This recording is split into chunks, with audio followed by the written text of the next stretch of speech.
Okay, folks, let's go ahead and get started. It's 9:10, and we like to keep things on time, so you might be able to just plan your times with the various schedule we've got for the rest of the day. So for those of you who missed the first session, thank you for joining us. If you have questions for any of today's presenters, please type them in the session Q&A, and we'll get to as many of those questions as possible after the presentation has concluded. I would now like to invite Nicole Mead, the Iowa City Cedar Rapids Market Sales Leader at Bergen KDV, up to the podium to introduce our next speaker.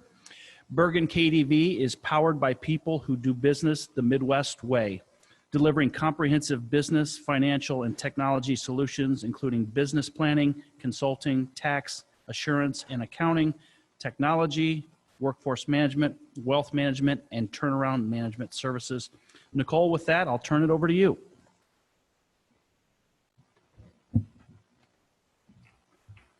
Thank you. I know I speak on behalf of the entire team at Bergen KDV when I say we're excited to join you today. We're here because of our passion around your industry. Our team works closely with local manufacturing and distribution companies to improve efficiency, reduce costs, and get the most out of your day-to-day operations. From the warehouse or factory floor all the way to the boardroom, our business, financial, and technology solutions are here to help your company grow and thrive. We hope you walk away from this conference with some more tools in your back pocket, and if we can be of any assistance, we're here to help. And now for our next speaker. Our next speaker is Charles Hughes. Charles is Director of Coralville Operations at Collins Aerospace. The Coralville facility currently employs 800 individuals that manufacture and distribute world-class aerospace electronics to both military and commercial customers all over the world. Prior to his current position, Charles was the Director of Supplier Management Process. In that role, he was responsible for the development and implementation of the supplier management strategy that established consistent performance plans and business processes to improve quality and on-time delivery while enabling Rockwell Collins, now Collins Aerospace's, globalization strategy. Charles is joining us remotely today. Charles, the floor is yours. Great, thanks, Nicole. Make sure I do this right here.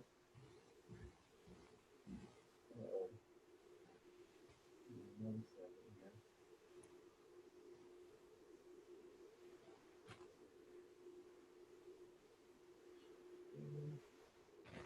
There we go.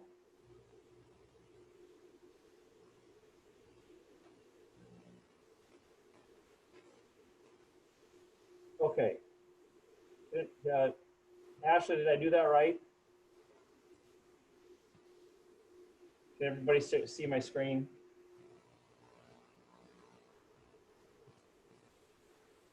I'm going to go with yes.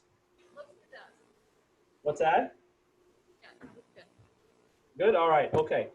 So I've been asked to speak about our COVID-19 approach and some of the lessons learned along the way. And I will tell you, it's as everybody knows, it's a highly evolving topic.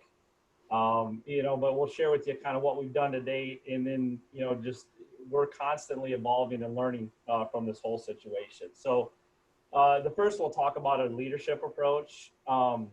To be completely honest, this what you're seeing here is an email. I sat back in the March, April timeframe when it became very apparent COVID wasn't going anywhere and it wasn't going anywhere anytime soon. Really had to sit back and think about what do our people need from us from a leadership standpoint. And so what you're seeing here is literally a copy and paste of an email that I sent out to the leaders in the Coralville facility.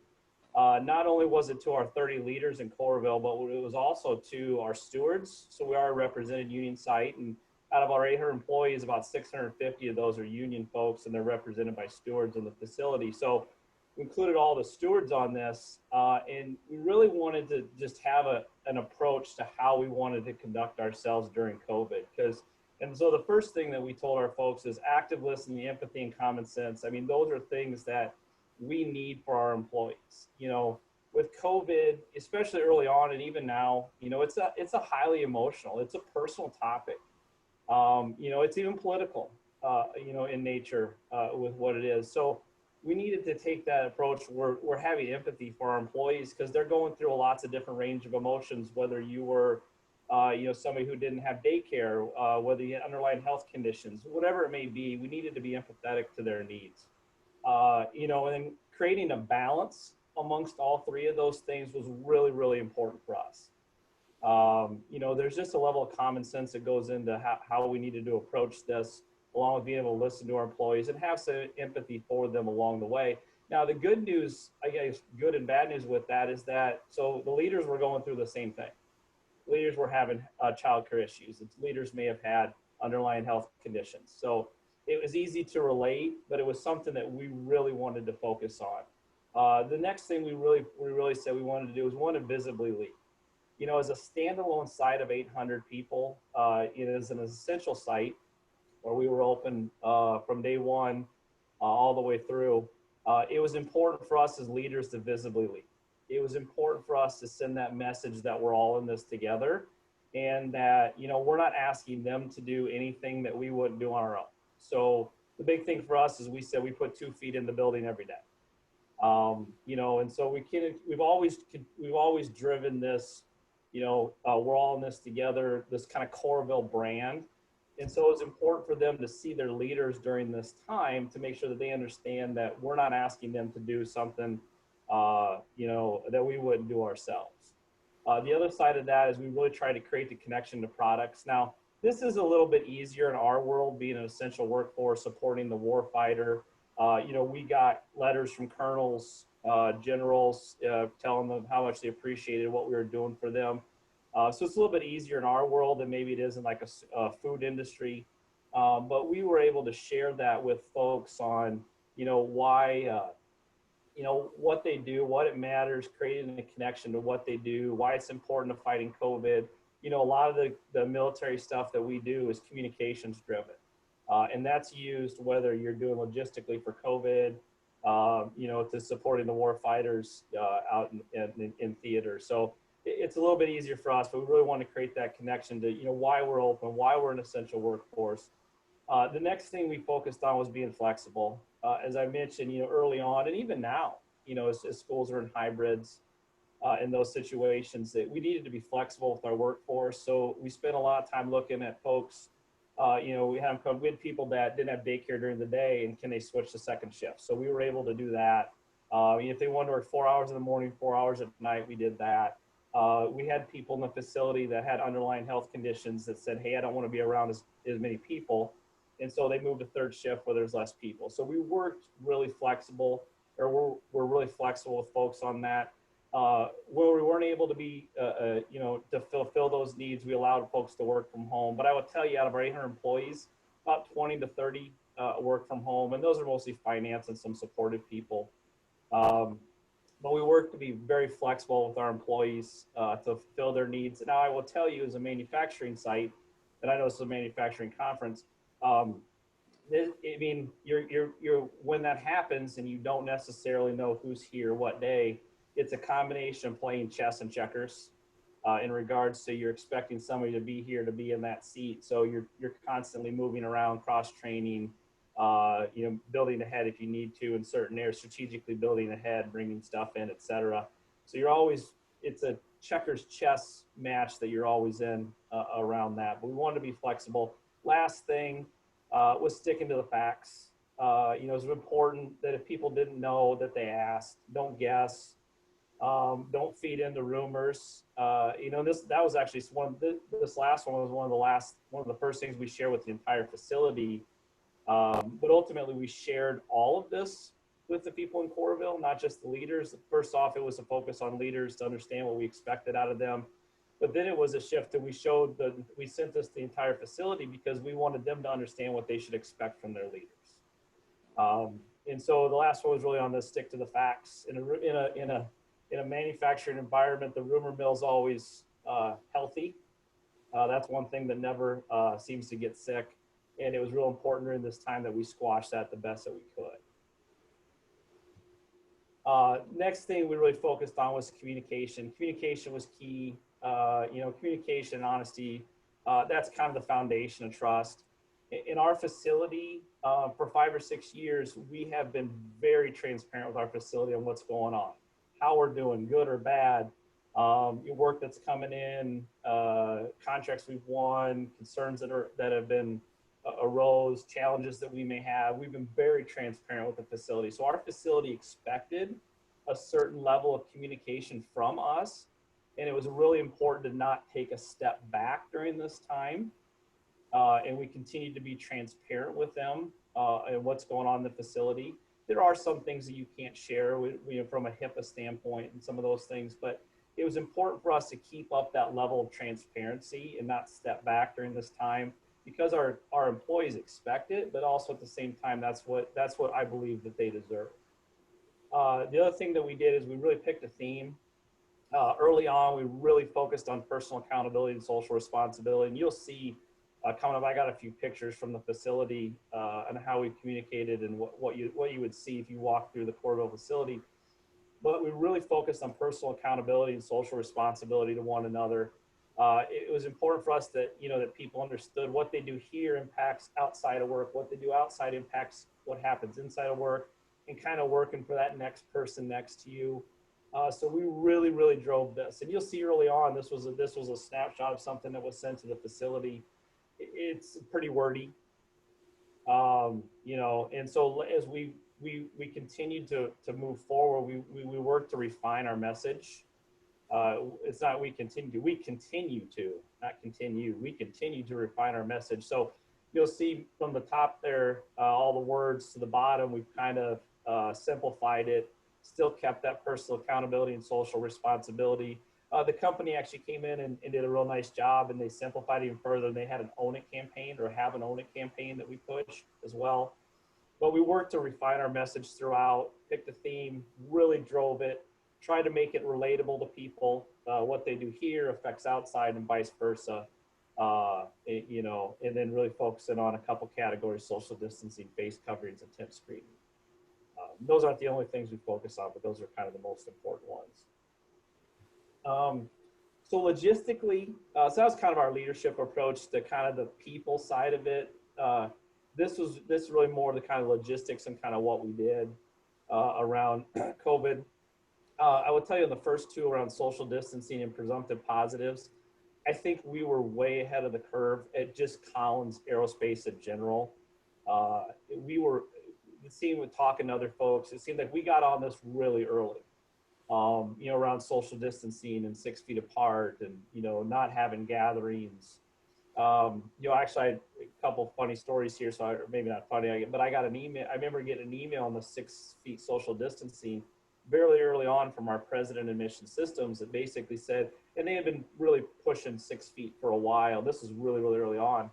And then I got an email, all site leaders got an email that said, hey, if you're not adhering to 6 feet everywhere in your facility for every person, I want a plan by tomorrow. Well, nobody wants to answer that. And so really took social distancing very serious all the way through the company, very early on. I do also remember early on, somebody walked in, it was probably early April, so it's not great weather outside. It's a little chilly. And one of our maintenance folks come in and they said, hey, we've been instructed to take all our chairs out of the cafeteria. And I said, whoa, hang on, what do you mean all the chairs? Yeah, we've been told to take them out. So we went back, we talked to folks, we make sure that we understood the intent. The intent was the 6 foot, and that was just one way to drive it. So what we ended up doing, and I do have some pictures of this later on, what we ended up doing was we took half the chairs out and we spaced it out. I mean, we've been out in the facility with rulers, making sure that everybody's got a minimum of 6 feet, if not more. From a presumptive positive standpoint, we have always treated every presumptive positive as if it were a positive, even though the vast majority are not. We treat those as positive. So we do enhanced cleaning, we do contact tracing, we do deep cleaning, we quarantine, and we've done that from the get-go. And early on, testing, whether you went to Mercy or the U, I mean, it took a couple days as things had to go to Atlanta to the CDC. And now, you get, or if you're in rural, if you're in Marengo or Williamsburg, places just maybe not necessarily as close, they were it's 5 or 6 days, very, very early on. Now it's much quicker, obviously, depends on where you go. But really early on, we waited days, sometimes in case weeks and some to get the cases back. So we treated everything as a presumptive. We still do that to this, or every presumptive as a positive. And so when we do get the results back, good or bad, we've already taken all the precautionary steps. So really ultimately it doesn't matter what the test results are, because we've already taken all the precautions to trace and clean and quarantine and do all those things. We have implemented additional cleaning requirements in the facility. We'll actually clean twice a shift. So beginning shift, end of shift, people clean with CDC approved material. Now for us, it's not just as simple as going to the website and picking something. You have to make sure that stuff that we spray, if it gets on a board or gets on electronics, what does it do? So, but it's all CDC approved. We clean beginning, end of shift, and we were 3-shift operations in most cases, even 4. So places will be cleaned twice a day minimum, if not up to 6 times a day. I would say on average about 4 times a day. We are cleaning stations, whether they really need it or not. Daily self-assessments is something we continued, and this was important early on to help people understand, if you got a cough, if you got a fever, you got those things, don't come in, consult your doctor. Those are still in place today. We still use those, maybe not as important today now that we have masks. We were voluntary, now it's mandatory. Same with temp screening, we were voluntary, now it's mandatory. So self-assessments are good to know that, hey, if I do have a fever and I try and get into work, I'm not going to be able to get into work. I'm going to be asked to go home. And so it's kind of a deterrent for folks, so they understand, and well, why waste my time to go into work if I have a fever? So they've been very, very good for us, and they've helped tremendously. Just a few other things here. So some things you'll see all over the facilities. Hand sanitizers absolutely everywhere in Coralville. You can't move left or right without finding hand sanitizer. Signage, I've got some pictures of all this stuff coming up. Signage is everywhere as well, and from a facility standpoint. Reminders, you wear a mask, social distancing, obviously washing hands, be cleanly, temp testing, etc. You'll see those all over the facility here in Coralville. Limited touching, best that we can from Coralville. We were able to, some of the being a secure facility, you usually gotta scan your badge, put some numbers in. Where we were able to reduce that internally, we tried to do that so we can just limit the amount of touching. We also limited visitors.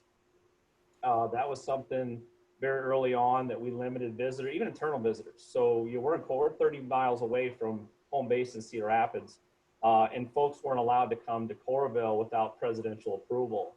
That was our business unit president.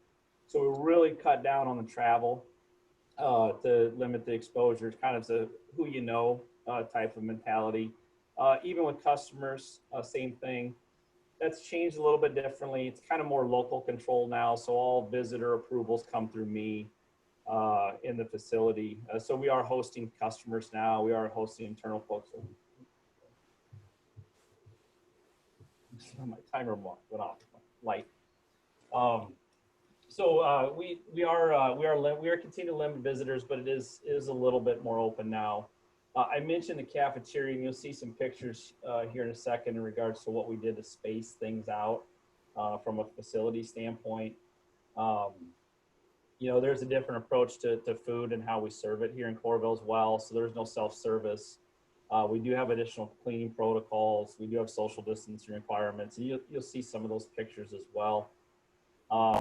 Just another note, from a visitor standpoint, all visitors are expected to adhere to all protocol in the facility.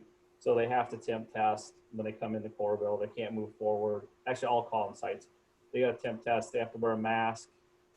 They can't go out in the facility unless they're social distance. We have to follow our quality rules. So they have to wear safety glasses as well, along with jackets and things like that. So here's just some pictures, kind of a lot of stuff we've talked about. So that top row there, that's the cafeteria. In the top left, that's where we had the cash registers before, and that tended to be a very big bottleneck where people stood around, stood close. So we really moved to work that out. You'll see kind of the next set of pictures that shows the spacing in there. I mean, we literally had rulers out and we were making sure minimum 6 feet, further where we could in there. This is actually the only place in the facility that you're allowed to not wear a mask for a small portion of time. If you're in there eating, if you're in there socializing, you're expected to wear your mask. But we really spaced that out. It'll be interesting when we get into winter, as we have limited spaces and people aren't able to go outside as much, to see what that is or how folks react to that. You'll see on the next row down in the far left there, you'll see that personal accountability, that social responsibility that we continue to push throughout the facility. Again, important for us for people to understand that what they do impacts not only them, but others. Inside of work is outside of work, and outside of work is inside of work. So it's just important to be conscious of that and be socially responsible. The next signs you'll see are it's just some examples of what you'll see all over the facility in here. And you'll see there's a picture of, we kind of MacGyvered up, our maintenance folks did a hand sanitizer station. So early on, the hand sanitizer you get like a Costco that's very like gel, wasn't readily available. Luckily, Cedar Ridge came along. They decided they're going to do hand sanitizer, which is great. It's a little more watery, I would say. And so this, when you look at the hand sanitizer station, there's a pump on it. It literally works almost like a drinking fountain. Now, we don't encourage folks to drink it, obviously. But it does come out and it almost is like washing your hands and under a sink, which is good. And you'll see, I think there's 6 of those throughout the facility down here. Bottom right is just a picture of some of the social distancing that we've done. Corporate had put together some really nice signs on social distancing, floor decals. Really, they looked really sharp. Well, unfortunately, they didn't necessarily stick to carpet well.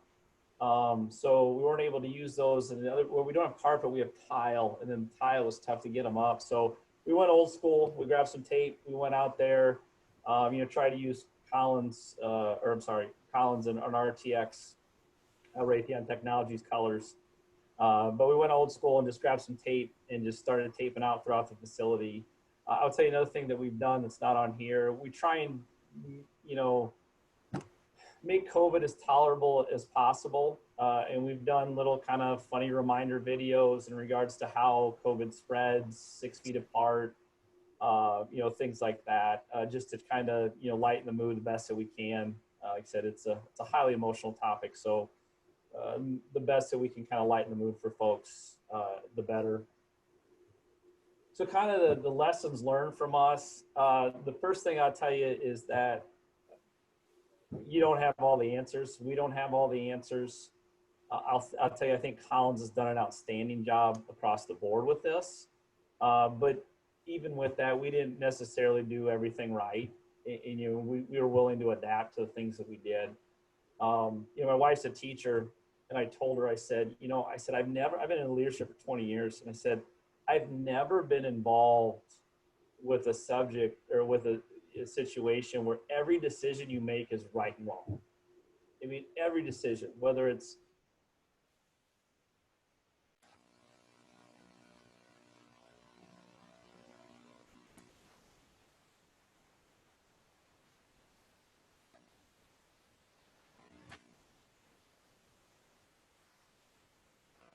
science that you have for the majority, and you move forward with it, and you'd be willing to adapt. But it's just an interesting situation because every decision you make is just right and wrong. The communication part is key. Early on, we kind of inundated people with communication. We just kept giving it to them. And we kind of came up against that. We're maybe coming a little bit of spam to them. And it was important for us because we don't just communicate about potential cases and things like that to them. It's about flu shots. It's about social distancing reminders, supplies, other things that they need to know around COVID, things that we're doing in the facility. And so we kind of took a step back and we looked at how we communicated to people, but then also how often we communicated, because I think we were kind of overdoing it to a point, and people were just like, well, it looks the same way, so I'm just going to not read this one, or we want them to read every one. And so we had to step back our communication a little bit on that. It's still being very transparent, but just the frequency to make sure that people still read it. And then, as I mentioned earlier, you know, you can't tell folks enough on the importance of the job that they do. You know, whether it is serving food, you know, because serving food serves its own purpose. You know, my wife and I went out to eat, you know, at one of our favorite restaurants for our anniversary. It was a great getaway. It was a great opportunity, you know, to just get away from COVID for a little bit, so to speak. We sat outside, we were able to have, you know, not have masks, we social distance and stuff. And so there's always, what people do matters. You just got to find that kind of niche for them. Like I said, in our world, it's a little easier because we get emails from colonels that say they're so supportive of what we do, and, you know, and the war fighter. And, you know, if there's one thing we can always rally behind, it's the war fighter and those that keep us safe and protect our freedoms. But do the best you can to make sure they understand what they do matters, whether you're making teddy bears, whether you're making communication equipment. Those teddy bears, those kids rely on that. You know, when a kid has their birthday and they want a teddy bear, it's important for them to get that so you can see the smile on their face. So you can relate it however you like, but I think that's important for folks to really have that connection to what they do and the importance to not just them, but, you know, others. With that, I don't know how I'm doing on time here. I guess I'll open it up for, did I go too long or too short? Jazz, you're right on the money. Thank you. We've got time for a couple questions. And if you could unshare your screen, Chaz, at this point, that would be helpful. So the first question, Chaz, is with the pandemic, the derecho storms, schools back in session sometimes, and the announced cuts at Collins, you know, how do you help your employees with maybe an elevated amount of anxiety besides of what you've already talked about? Is there anything else specifically with a high level of anxiety? Well, that kind of goes back to the empathy thing. You know, we want to be very empathetic. We were lucky being basically, and a lot of reasons why you didn't see some of the pictures in the facility is that we're a secure facility, and so we can't take pictures and show them to folks about the facility. So we were primarily a government facility, and so we weren't really impacted by the commercial downsizing. We had to do some things creatively, but for the most part, we weren't impacted. But we did have a major focus. You know, the derecho was a big deal, and so we were very empathetic to folks in regards to giving them time off, helping them. We actually did fundraisers in the facility for folks that had a lot of damage. You know, didn't necessarily have electricity, didn't have food, didn't have a place to stay. So we did fundraising. We've always just tried to promote that we're in this together mentality to our people in the facility. And that was really our focus, is that we're all you got to get all in the same boat. You can't row in the same direction if you're not all in the same boat. So we really focused on the empathy side of that, and just making sure everybody understands that we're all in this together. Did you folks make any strategic supply chain changes? And did you have any supply chain issues during the pandemic? Yeah, so our supply chain did get ahead of everything early on, and they did a good job in regards to bringing in material ahead of time, which actually we're a logistics hub for central heritage Rockwell Collins sites. And so it actually created a problem for us from a storage standpoint and where we store everything. But the supply chain did a really nice job in regards to get out in front of this. And I will tell you, I think that we had about as good a response to that as what anybody, I think, in the industry did. I don't think we saw nearly the supply chain shortages that impacted the customers that others did. If there was, the last question I've got for you is, if there was one decision that you folks made that you could change for good or for bad, regarding the pandemic? Is there one that really stands out at you, and how would have you done it differently? Ooh.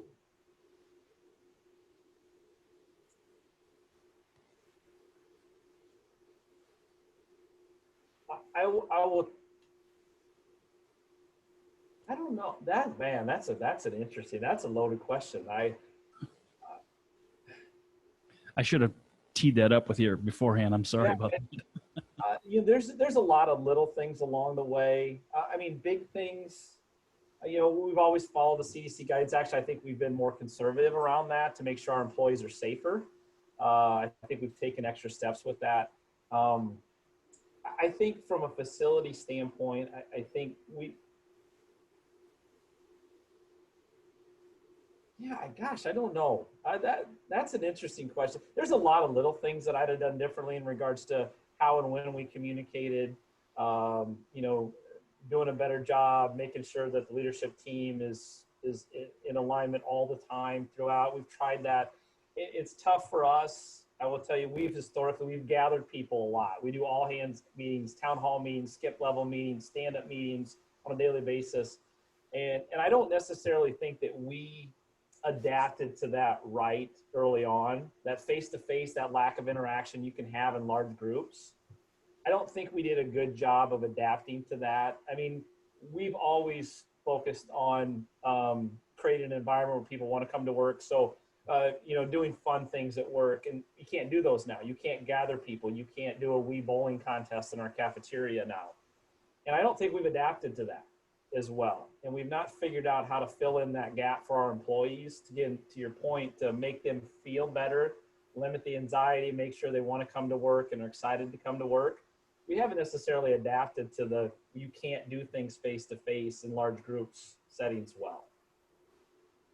Well, thank you so much, Chaz. And obviously, Collins Aerospace is such a huge employer and an important part of the regional economy and the state's economy. And so we appreciate your leadership. We appreciate you taking the time to share with our audience all the things that you folks have gone through over these last few months. And so we really appreciate your time, and keep up the good work.